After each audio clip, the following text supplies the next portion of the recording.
Gordina, très vous contente. faites la pluie et le beau temps sur BFM TV. Vous êtes partie en début d'année pour un congé maternité. Jusqu'ici, tout était normal. Et puis, Ouais. le 15 février, il me semble, vous annoncez sur les réseaux sociaux qu'en réalité, vous souffrez d'un cancer du sein. Vous allez aujourd'hui nous donner de vos nouvelles, des nouvelles de votre Oui. petite fille qui a 2 mois Bientôt 2 maintenant, mois. Ouais. bientôt 2 mois maintenant. Est-ce que vous pouvez d'abord nous raconter comment ça commence? Comment vous apprenez que vous avez un cancer? Un examen banal de grossesse. En fait, j'avais des examens tous les mois pour vérifier que la grossesse se passait bien.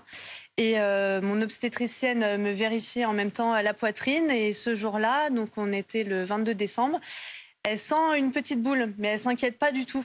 En fait, elle s'inquiète pas. Elle me dit bon, c'est bizarre. Tiens, c'était pas là le mois dernier. Mais t'inquiète pas. Concrètement, c'est la grossesse. Avec les hormones de grossesse, on peut avoir des petits nodules, des petits kystes. Mais dans le doute, quand même, on va passer une échographie mammaire parce que comme j'étais enceinte, elle préférait ça à une mammographie. Mais elle n'était pas inquiète. Donc, du coup, je laisse passer les fêtes à ce moment-là, même si j'aime bien quand même ne pas laisser traîner les choses. Je laisse passer Noël, je laisse passer le jour de l'an. Je vais faire mon échographie mammaire début janvier. Et là, j'étais sereine, mais c'est vrai qu'en voyant la tête de la radiologue, je l'étais un petit peu moins.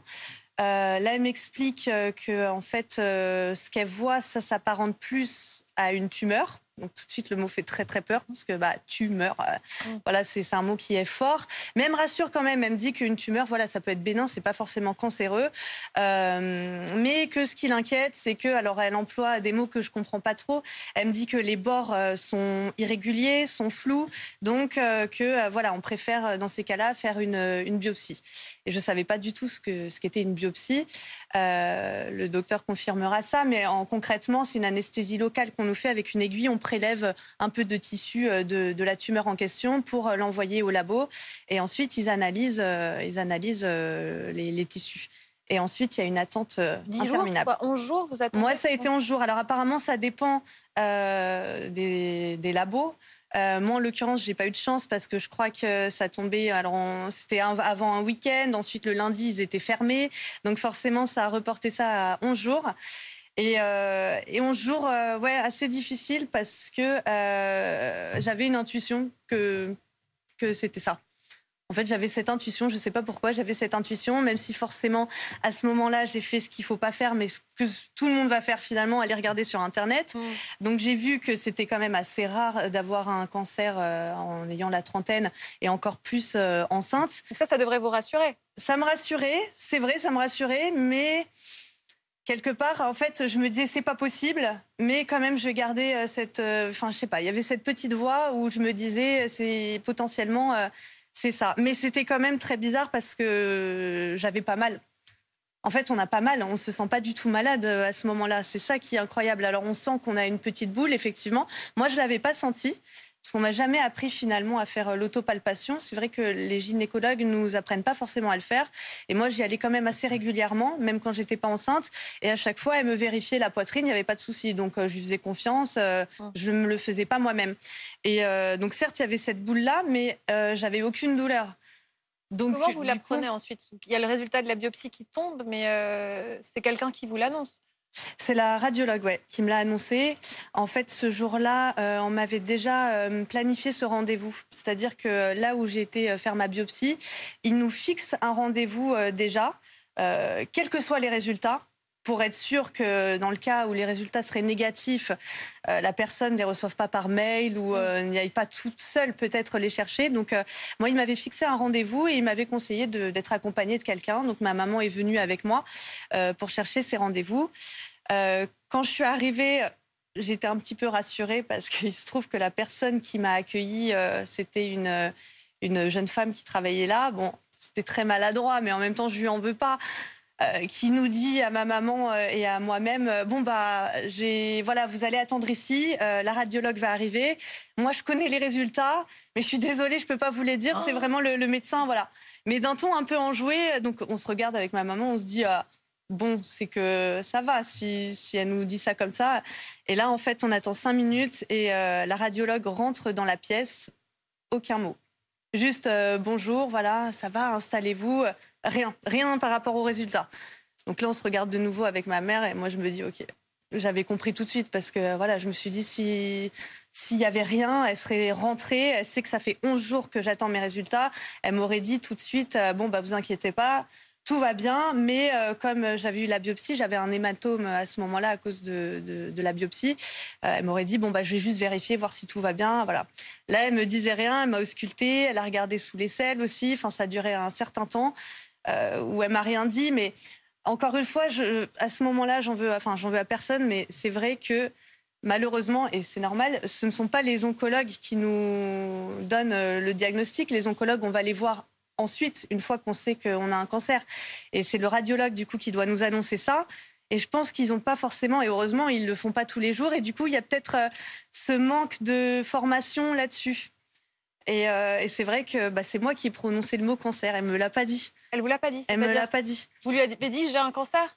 En fait, elle tournait un peu autour du pot en me disant, voilà, elle parlait d'autre chose. Elle me rappelait, bah oui, vous avez fait cette biopsie tel jour. Ça a été un petit peu long, voilà, mais là, on a reçu les résultats. Donc, bon, c'est vrai que c'est pas très bon. Enfin, voilà, je sais plus exactement ces mots, mais elle me dit pas le mot cancer à ce moment-là. Et c'est moi qui lui dis. Oui. Parce qu'une biopsie, c'est pour voir s'il y a des cellules cancéreuses ou pas.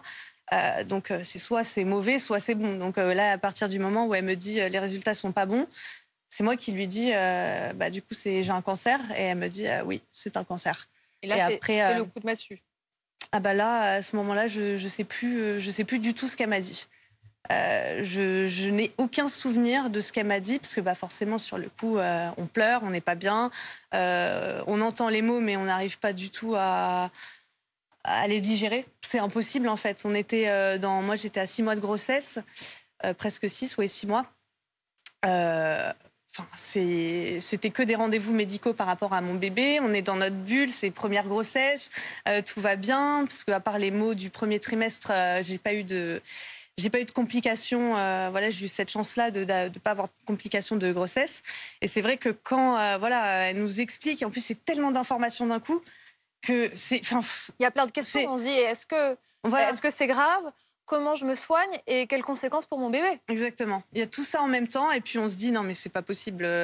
J'ai 32 ans à ce moment-là, je suis enceinte, le cancer, non, enfin c'est inconcevable. Et sur Internet, effectivement, j'ai été voir avant sur Internet, même si j'avais cette petite voix au fond de moi, je sentais qu'il y avait quelque chose, comme une intuition. Pour moi, c'était quand même des statistiques. Il y avait quasiment aucune chance. Mais et après ça, justement, elle m'avait déjà fixé un rendez-vous avec une oncologue qui m'a expliqué mieux le protocole. Donc c'était peut-être 2-3 heures après. Mais pareil, c'est le jour même. On a encore ce choc. On n'arrive pas à y croire. Elle nous sort plein de mots qu'on connaît mais sans connaître. Jacques Cancer, alors moi, j'ai jamais été confrontée de près au cancer, donc tout de suite, ça fait très très peur. On pense à la mort, même si ça se soigne, tout de suite, on pense à ça. Moi, dans le protocole, on me prononce le mot chimiothérapie, donc tout de suite, forcément, on pense aux cheveux. En fait, c'est plein de mots qu'on connaît, on sait que c'est très grave, mais on comprend pas. On peut pas se dire que ça nous concerne et qu'on va devoir faire ça. Et justement, quelle est la suite? Est-ce que vous faites la première chimio rapidement et comment l'enfant est quand même protégé? Alors, en fait, oui, la première chimio était assez rapide. Dans un premier temps, forcément, j'essaye de négocier, savoir s'il y a moyen d'attendre mon accouchement pour démarrer les chimios. Mais on m'explique à ce moment-là que c'est vrai que à mon âge, plus les hormones de grossesse, il faut vraiment le faire dans l'immédiat. Et il n'y a aucune conséquence sur mon bébé. On me rassure beaucoup là-dessus, et c'est le cas, elle va très très bien. Donc on me rassure par rapport à ça, même si c'est au début, c'est vrai qu'il y a toujours ce moment où on se dit mais comment c'est possible que ça n'ait aucun impact sur mon enfant, sachant que quand on est enceinte, on nous dit alors faut pas manger ci, faut pas boire ça, faut pas fumer une cigarette, juste un verre d'alcool, non, c'est pas possible. Donc comment c'est possible que des produits aussi forts qui moi me mettent KO ne vont rien faire à mon bébé? Mais c'est vrai que là-dessus, ils ont quand même du recul, et il n'y a eu aucun problème avec mon enfant. J'ai même mieux supporté les chimios enceintes que pas enceinte, et j'avais l'impression de former un peu un duo en fait avec ma fille. Voilà, j'avais pas envie de lui imposer ça, bien sûr, mais je me disais, voilà, il faut quand même que je me soigne, il faut qu'elle ait sa maman, donc il n'y a pas le choix. On démarre les chimios tout de suite, et je crois que 2 semaines après, j'ai eu ma première chimio. Ouais, ça a été Elle va assez bien vite. aujourd'hui. Ah, super bien. Elle a Ah, très presque bien. 2 mois, vous nous dites. Ouais. Comment vous la regardez? Alors, je sais que c'est intime comme question, mais elle vous a sauvé. Oui, oui.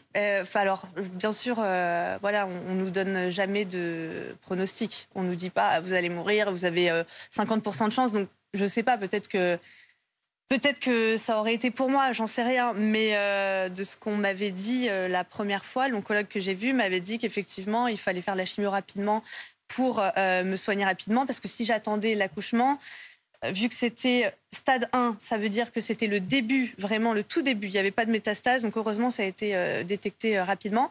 Mais grade 3, ça veut dire que c'est un peu agressif quand même et il ne faut pas traîner. Et du coup, effectivement, si j'avais pas été enceinte, clairement, j'aurais pas eu cette obstétricienne, je lui dois beaucoup, qui a senti cette petite boule. Je m'en serais sûrement pas aperçue. Et voilà, c'est grâce à elle, parce que on peut pas dater le cancer, mais il était là. C'est pas la grossesse qui apparemment a, alors ça l'a un peu nourri peut-être, forcément, ça a un petit peu accentué, voilà, fait grossir la tumeur. A priori peut-être, mais apparemment il était là depuis peu, peut-être quelques semaines, quelques mois avant la grossesse. Et donc oui, effectivement, elle m'a sauvée. Pour moi, c'est mon ange. Docteur Paul Cotu, vous êtes avec nous, oncologue médical à l'Institut Curie. Bonsoir. Ce genre d'histoire, c'est rarissime qu'une femme enceinte ait un cancer. Enfin, Virgilia nous raconte qu'elle faisait ses recherches Google. Alors, je ne sais pas quel est le pourcentage. c'est rarissime, oui et non. Ah. En fait, oui, c'est dans l'ensemble des cancers, et même dans l'ensemble des cancers du sein, des événements qui ne sont pas si fréquents que ça, Dieu merci. Mais malgré tout, et on ne sait pas très bien pourquoi, l'augmentation de l'incidence des cancers s'observe aussi un petit peu chez les femmes jeunes, voire très jeunes, comme vous, et parfois donc chez des femmes enceintes. Donc c'est en fait une situation à laquelle on est assez rompu finalement. Et Virgilia nous disait en effet qu'il y a cette interrogation, est-ce que ça peut avoir des conséquences pour l'enfant? Ça, vous nous confirmez que la chimio n'a aucune conséquence sur la santé du bébé? À une nuance près d'importance, c'est la chimio à partir du 2e trimestre de la grossesse, c'est-à-dire, disons, d'un 4e mois bien entamé, si vous voulez. Le 1er mois, qui est le mois de l'embryogenèse, la formation initiale du bébé, si vous voulez, le placenta reste perméable, et donc ce sont des situations où on ne peut pas faire de la chimiothérapie, et on propose à ce moment-là des interruptions de grossesse. Si votre grossesse était survenue de manière beaucoup plus précoce par rapport au diagnostic de cancer, ou le contraire, on aurait dû, en tout cas, discuter d'interrompre votre grossesse. À un stade plus avancé comme le vôtre, là, il n'y a pas de problème. Et ça, on a une littérature médicale tout à fait abondante et récurrente et internationalement reconnue pour être tranquille en termes de sécurité. Virgilia, très vite, vous vous êtes dit, ce qui m'arrive, il faut que je le raconte. Ouais. Pourquoi? Alors, il faut savoir que dans un premier temps, il a fallu que je digère la nouvelle. Et pour le digérer, c'est vrai que ma thérapie, alors moi j'aime beaucoup écrire, donc très vite j'ai écrit. Je savais pas ce que j'allais en faire, c'était pour moi. J'ai pris mon ordinateur à chaque fois que je vivais une journée compliquée, voilà. J'avais pas envie de saouler mes proches avec ça, même si bien sûr c'est important d'être entouré et de leur en parler. J'avais envie, moi, de l'écrire, ça me faisait du bien, donc j'écrivais sur mon ordi.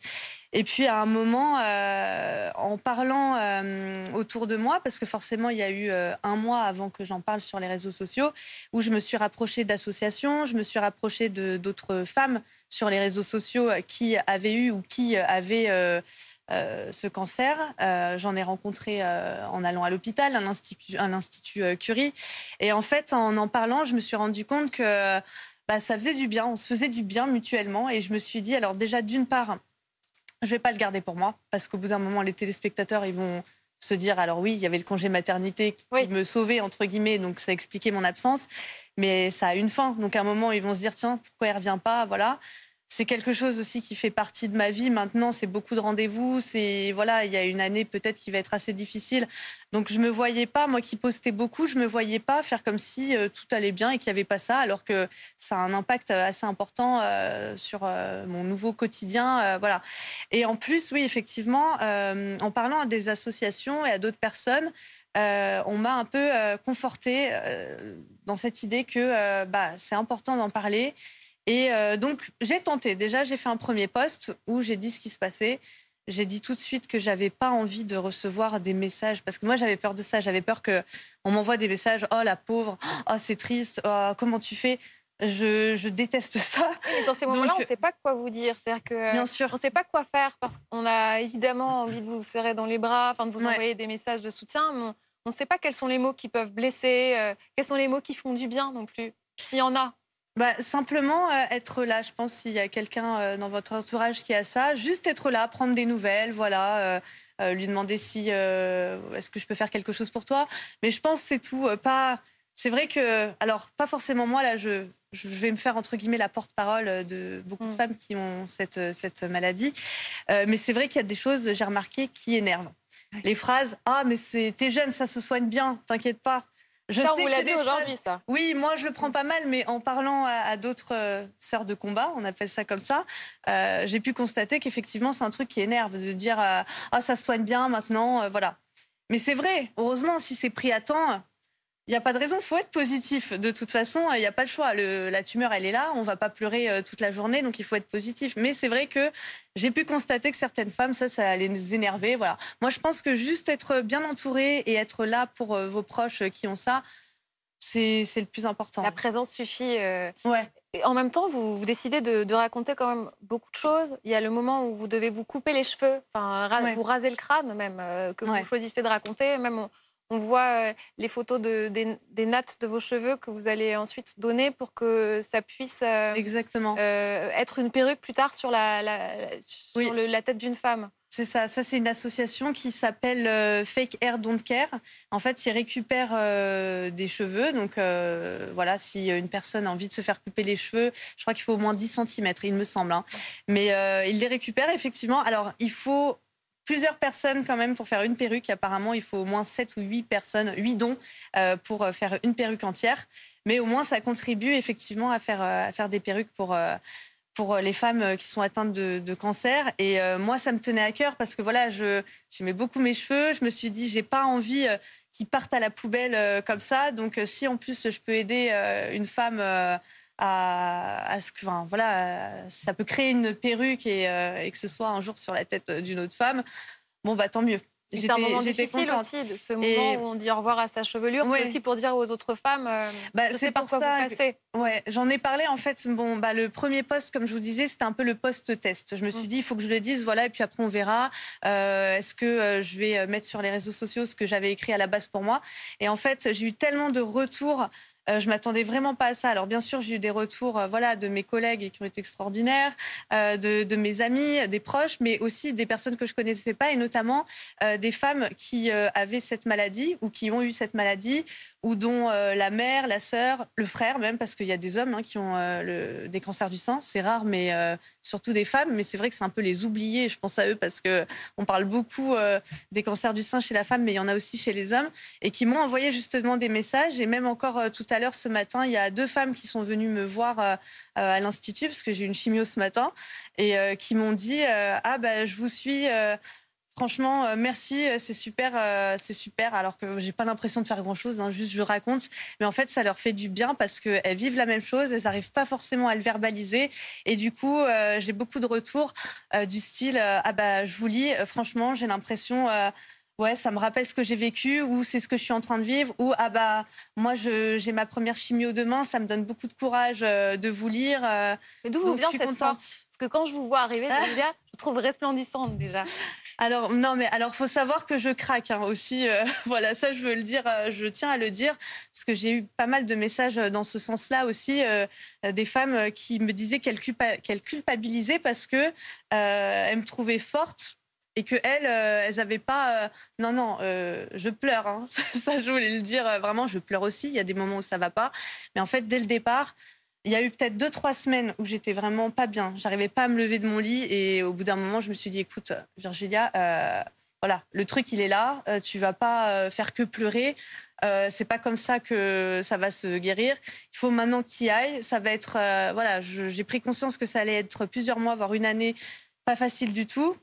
Les années qui vont suivre aussi, parce que bah, forcément, on nous parle de rémission et pas de guérison. Donc, il y a toujours un peu cette épée de Damoclès. Mais il faut... Moi, c'est le seul truc que je leur ai dit à ces femmes-là, c'est que bien sûr que c'est dur, il faut craquer. Mais de toute façon, on n'a pas le choix. Il faut se mettre en mode guerrière. Il faut positiver. Il faut se dire, et ça, c'est ce que je me répète quand ça va pas, Je me dis, voilà, c'est qu'une parenthèse désenchantée dans ma vie, c'est temporaire. Ça aurait pu être plus grave. Il y a toujours plus grave. Moi, voilà, je vais me soigner, je vais guérir. J'ai plein de médecins qui m'entourent, qui sont bienveillants et qui sont hyper compétents. Voilà, il faut en fait et être bien entouré aussi par ses proches. Oui. Ça, c'est important. Mais je pense que voilà, si on a cette positivité et ce moral, ça fait peut-être 50% du travail, quoi. Virgilia Hess est notre invitée ce soir dans le 90 minutes. Reçoit plein de messages de personnes qui sont très contentes de vous revoir à l'antenne. Ah, mais moi, je Virgilia. suis très heureuse d'être là. Ça me touche beaucoup d'être là, ouais. Ça m'avait manqué et ça me fait quelque chose, ouais. Je vais pas pleurer, mais je vais pas pleurer. Je me suis dit que je n'allais pas pleurer. Et c'est impressionnant de voir à quel point vous êtes forte. Docteur Paul Cottieu, vous êtes, je l'imagine, aussi impressionné. Vous êtes oncologue médical à l'Institut Curie. Justement, pour les téléspectateurs, les téléspectatrices qui nous rejoignent, comment allez-vous aujourd'hui? Ça va bien. Non, ça va bien. Alors, bien sûr, il y a des hauts et des bas. Encore une fois, je veux culpabiliser personne, hein. Il faut... Parce que souvent sur les réseaux sociaux, on a l'impression voilà, que tout est beau, tout est rose. Moi, je tiens à le dire, c'est que bah oui, il y a des moments où forcément c'est dur. Il faut prendre conscience voilà, du fait que c'est compliqué, c'est un long protocole. Et encore une fois, au début, comme je vous l'ai dit tout à l'heure, on ne se sent pas malade. C'est ces traitements qui nous rendent malades, mais à la fois, c'est des traitements qu'il faut voir comme notre meilleur ami. C'est des traitements qui nous sauvent la vie. Donc voilà, mais c'est vrai que...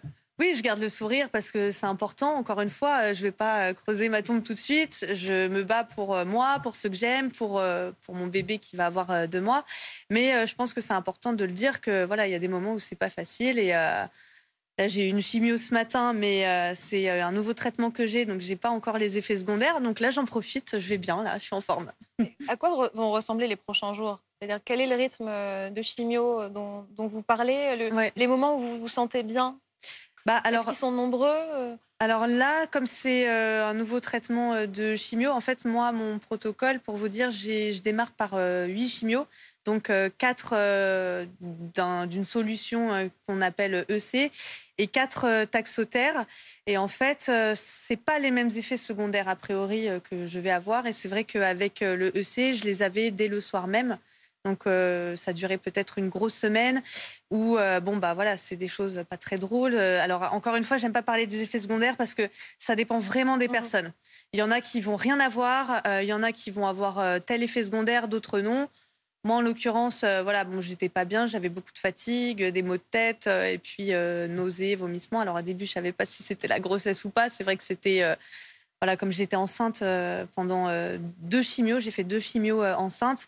Voilà, mais là, la nouvelle cure que j'ai démarrée ce matin, c'est un petit peu à retardement. Donc peut-être que les effets secondaires, ils arriveront après. C'est d'autres effets secondaires. Donc pour l'instant, je ne peux pas vous dire ce que ça va donner. Mais en général, c'est vrai que je me dis, bon, il faut que je compte une grosse semaine après le début des effets secondaires pour commencer à me ressentir un petit peu mieux. Et vous sentez déjà les effets positif, vous arrivez à combattre ce cancer, à le faire diminuer. Ça, vous le voyez? Alors, je ne le ressens pas directement, mais grâce aux examens, oui, a priori, et heureusement, sur moi, en tout cas, ce protocole marche très bien parce que d'une tumeur qui faisait 3 cm, là, elle fait un petit peu plus de 1 cm juste après 4 chimios. Donc, c'est hyper rassurant et voilà, et elle va vite... déguerpir, j'espère. Vous le disiez tout à l'heure, le combat est long dans la mesure où ensuite on est mis en rémission. C'est sur combien de... Est-ce que vous arrivez à vous projeter, à vous dire Alors, à un moment je l'aurai vaincu et je passerai à autre chose?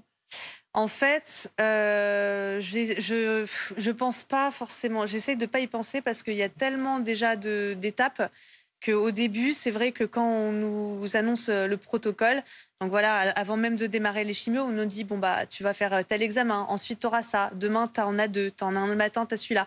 Enfin, il y a tellement de choses que c'est vrai que dès le départ, je me suis dit bon, on va m'expliquer les choses step by step, vraiment, parce que là, c'est même plus un escalier, c'est une montagne. Donc, c'est ça, en fait, qui nous fait réaliser que ça va être très compliqué et que c'est dur aussi moralement et que on se rend compte à quel point c'est finalement une maladie. C'est ça, moi, qui m'a fait vraiment réaliser que c'était grave. C'est toutes les ordonnances, c'est tout le protocole, parce qu'heureusement, bon, bah, on nous imprime une feuille avec, voilà, alors tu vas avoir d'abord ces 4 chimios. Au bout de 4 chimios, On fait donc la mammographie pour voir si déjà il y a eu un impact positif sur la tumeur. Ensuite, il y a les 4 prochaines chimios. Ensuite, il y a l'opération. Donc, pour moi, c'est tumorectomie. C'est pas une. Après, On enlève la tumeur, on n'enlève Voilà. pas le sein. On enlève la tumeur, effectivement, et on fait comme une grosse biopsie.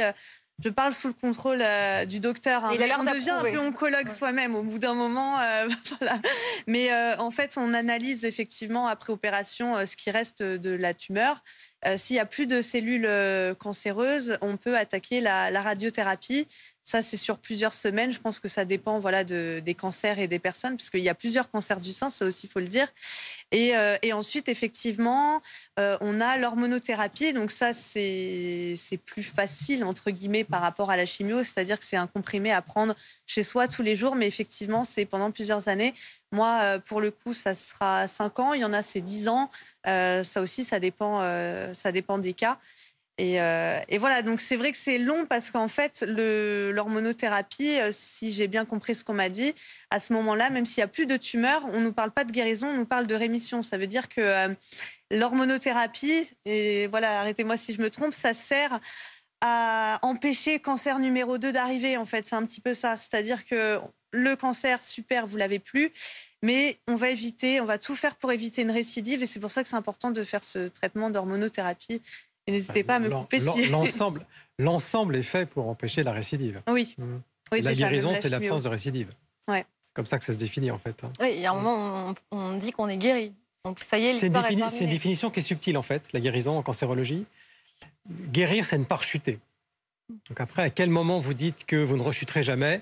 Je pense que c'est le bout de la réflexion de la cancérologie. Je ne suis pas sûr qu'on y réponde. Il est important le récit de Virgilia, on en parlait tout à l'heure. Ça il fait est du très- bien déjà ouais. de pouvoir s'identifier à son quotidien. Pour toutes les femmes qui se posent des questions, Virgilia raconte son parcours. Et d'ailleurs, vous faites des séances de questions-réponses où vous répondez. Il y a même ce que disait tout à l'heure Virgilia, la palpation du sein, les femmes ne savent pas forcément faire. Non, c'est vrai, parce que ça ne s'apprend pas, en fait. Mm. Donc, si les femmes qui sont intéressées par ce qu'on appelle l'autopalpation peuvent demander à leur gynécologue, ou doivent ou devraient demander à leur gynécologue d'apprendre l'autopalpation, quelque chose qui n'est pas très compliqué. On devrait toutes savoir le faire. Vous devriez toutes savoir le faire. Maintenant, c'est une injonction, donc vous pourriez toutes vous poser la question. Mhm. Nous pourrions tous nous poser la question, parce qu'il y a aussi des conjoints qui pourraient participer. Mais après, c'est quand même une décision individuelle, et c'est mettre en jeu tellement de difficultés profondes, d'interrogations profondes sur ce que nous sommes, que s'auto-dépister un cancer n'est pas forcément quelque chose qui est si simple que ça. Il faut aussi le considérer. Mais ça existe et ça s'apprend. Merci 1000 fois. Merci Virgilia. Avec plaisir. Merci Merci pour pour nous voir. On va l'invitation. continuer à vous suivre sur les réseaux sociaux, Avec plaisir. à suivre le récit de ce combat. On était très contents de vous revoir. Ah, mais moi aussi, je suis très touchée là, d'être de retour à la maison. Ça fait du bien. Merci beaucoup.